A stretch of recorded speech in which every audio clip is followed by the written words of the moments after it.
Hello everyone, welcome back to my channel. દર વખતે હું કોઈક ને કોઈક ટૉપિક ઉપર તમને જ્ઞાન આપતી હોઉં છું. લાસ્ટ મેં પાણી કેવી રીતના પીવું એ બાબતે તમને જ્ઞાન આપ્યું હતું. એ બાબતે મેં તમારી સાથે ચર્ચા કરી હતી. સો ધીસ ટાઈમ આ વિડીયોમાં આપણે જે વાત કરવાના છીએ તે છે અબાઉટ મેન્ટલ ડિસ્ટર્બન્સ. માનસિક રીતે ક્યારેક આપણે અસ્થિર થઈ જતા હોઈએ છીએ. મેન્ટલી ડિસ્ટર્બન્સ જે થતું હોય છે, માનસિક રીતે આપણે જે અસ્વસ્થ થઈ જતા હોઈએ છીએ એ બાબતે મેં વાત કરવા જઈ રહી છું. આઈ હોપ તમને મારો વિડીયો પસંદ આવશે ને મારી જે વાત જે હું મૂકું છું તે ઉપર તમે ધ્યાન આપશો અને જીવનમાં આગળના સમયમાં કોઈ એવી માનસિક તકલીફ ન થાય એના માટે તમે એલર્ટ રહેશો. સો મારો કહેવાનો મતલબ એમ છે કે અત્યારે જે મોબાઈલનો યુગ આવ્યો છે, ગુડ છે કે માણસો પોતાની મેન્ટાલિટીને સરસ રીતે મોબાઈલ થ્રુ એન્જોય કરી લે છે અને એની સાથે સાથે મેન્ટલી એ લોકો રિફ્રેશ થઈ શકે છે. બિકોઝ ત્યાં રીલ્સ આવતી હોય છે, વિડીયોઝ આવતા હોય છે, બધું જોઈને લોકો મેન્ટલી રિફ્રેશમેન્ટ મેળવી લે છે. It's good.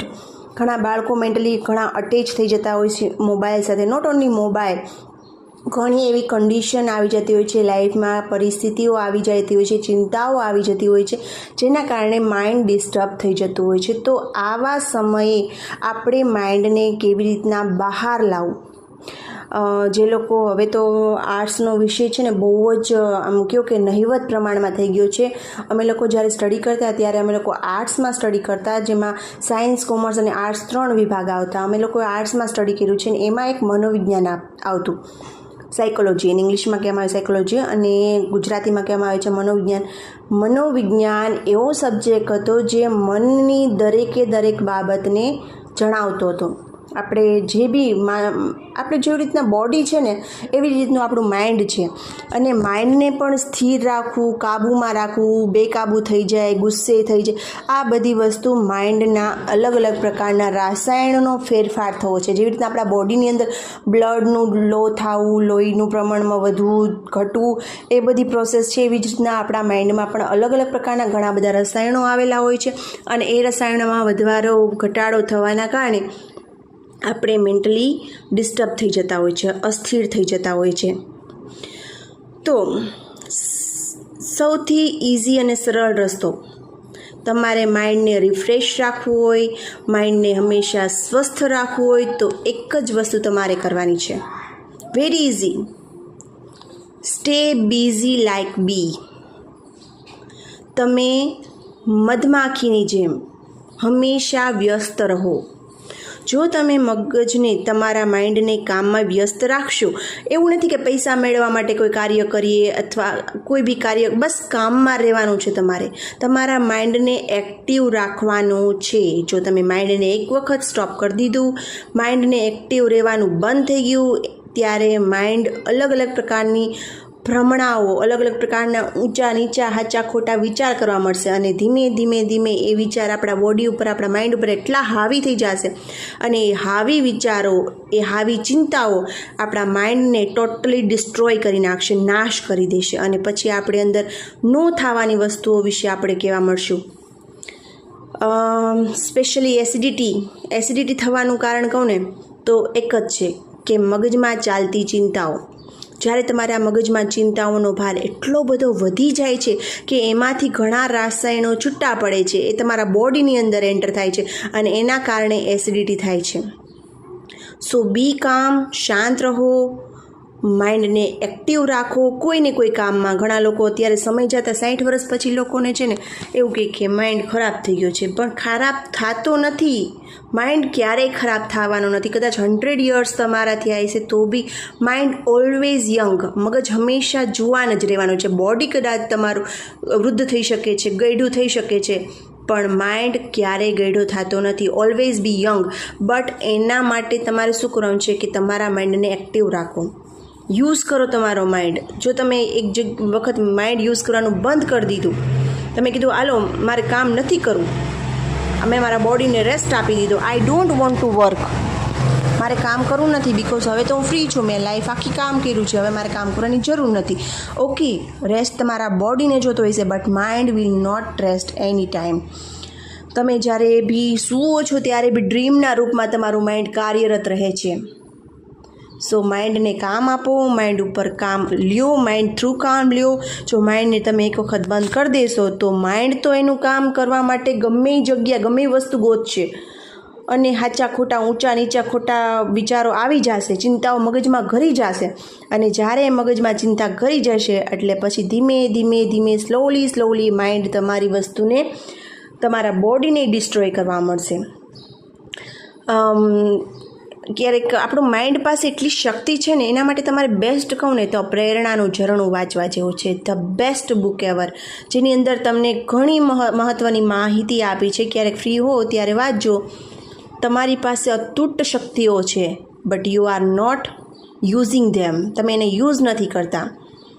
તમારી અંદર અતૂટ શક્તિઓ છે, તમારી અંદર એમ કહીએ ને કે તમે જે ધારો તે કાર્ય કરી શકો એમ છો. Same like a god. આપણે ભગવાન જેવા છીએ કેમ કે આપણે ભગવાનના સંતાનો છીએ, રાઈટ?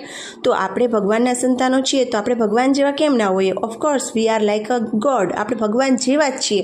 આપણી અંદરની જે કેપેબિલિટી તે પણ ભગવાન જેવી જ છે. બટ અત્યારે આપણું જાગૃત મન જે છે એટલું બધું અજ્ઞાતતામાં વયું ગયું છે, જેના કારણે આપણી જે અંદરની પાવર છે તે બહાર આપણે આવતી નથી. સો આ જસ્ટ વિડીયો મેં એટલા માટે જ બનાવ્યો છે, જસ્ટ આ નોટ એટલા માટે જ શેર કરું છું કે પ્લીઝ, જો તમારે માનસિક રોગથી દૂર રહેવું હોય, તમારે મેન્ટલી સ્વસ્થ રહેવું હોય અને ઓબ્વિયસલી તમારે બોડીમાં પણ સ્વસ્થ રહેવું હોય, ફિઝિકલી અને મેન્ટલી સ્વસ્થ રહેવું હોય તો હંમેશા કોઈ ને કોઈ કાર્યમાં કાર્યરત રહો. એવું નથી કે નાના છો એટલે કાર્ય ન કરો, મોટા છો એટલે કાર્ય ન કરો, પૈસા છે એટલે કાર્ય ન કરવું. કોઈ બી કાર્ય કરવાનું જ એવરી ડે.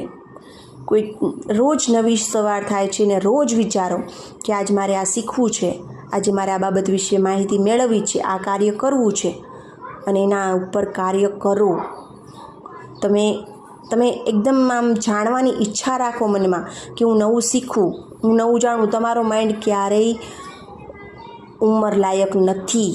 ઓલવેઝ યંગ, હંમેશા જુવાન છે. બસ તમે એને યુઝ કરો તો તમે you surely will be really healthiest mind of.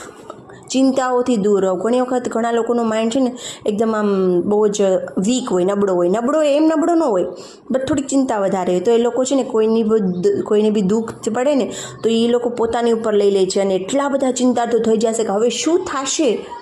અરે ભાઈ, જે થવાનું હશે એ થશે. Why are you worrying? એ લોકોને ચિંતા નથી એના જીવનની, તો તમે શું કામ ચિંતા કરો છો તમારા? તમે ખુશ રહો. તમને ભગવાને જીવન આપ્યું છે, એન્જોય યોર સેલ્ફ. બધાના કર્મોનું ફળ એમને મળે છે. They are using you. Just focus on your life. એવું નથી કહેતી કે સ્વાર્થી બનો, help them, but be careful કે તમારું જીવન એમાં ખરાબ ન થાય.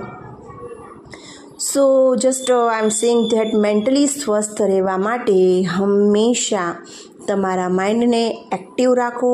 કોઈ કાર્યમાં તમારા માઇન્ડને પરોવો. બાળક બનીને તમે તમારા માઇન્ડનો ઉપયોગ કરો, કંઈક કાર્ય કરો.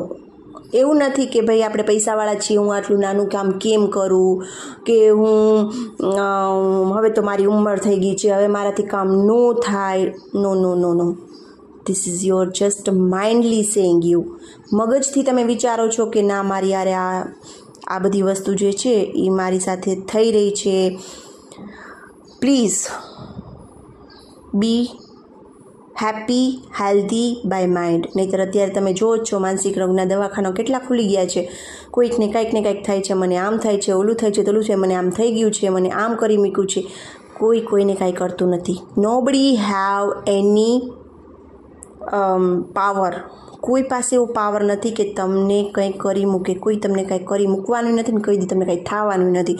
કોઈ ભગવાન તમારી બોડીની અંદર આવીને તમારી ઉપર કાંઈ કરશે? It's not true. જસ્ટ એક જ વસ્તુ પર ફોકસ કરો. માઇન્ડને એકદમ સ્ટ્રોંગ બનાવો. કોઈ તમને કાંઈ કરતું નથી. B positive every day. હંમેશા હકારાત્મક ભાવ આપો. કોઈ એમ કહે છે કે મને આ થઈ ગયું, નો, એવું નથી થવાનું, એવું થશે નહીં. બસ એ મગજમાં એક વખત ઘરી ગયું એટલે તમને કોઈ દિવસ કાંઈ થશે જ નહીં. મેન્ટલી વીક છો, તમે વિચારો છો કે મને થયું છે, હા તો થશે શ્યોર, પણ તમે વિચારો છો કે એવું છે જ નહીં તો પછી થવાનું જ નથી.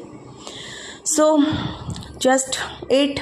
Thank you so much for listening me. Be strong, be busy like bee. મધમાખી જેટલા બિઝી બનો, વર્કમાં રહો, કાર્યમાં રહો, હેપી રહો, હેલ્ધી રહો ને સ્વસ્થ રહો. Thank you so much and enjoy your day, enjoy your life. Have a nice day.